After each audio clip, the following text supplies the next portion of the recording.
इथे नागोबाचं मंदिर आहे, म्हणजे पहिल्यापासून हे नागोबाचं मंदिर इथे आहे. पहिलं छोटं होतं आणि या मंदिराची अशी खासियत आहे कारण की नागोबा मालजीपाडा गावामध्ये पहिला खूप सारे नागोबा निघायचे आणि ते गावकऱ्यांना त्रास द्यायचे, तर त्याची इथे पूजा केली जाते. आणि जेव्हा नागाची जत्रा असते नागपंचमीला इथे, तेव्हा खरा नाग असा निघतो आणि त्याची पूजा केली जाते. आणि बाजूलाच खाडी आहे, तर तिथून सुद्धा बरेच कोळी बांधव येऊन या नागोबाला पूजत असतात. तर असा हा नागोबा देव.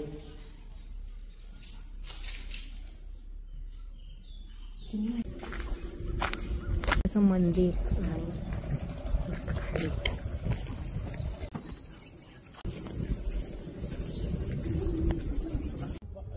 चिखल सुकला. एवढं खतरनाक घर भेटलं एकतर जुन्या काळातलं.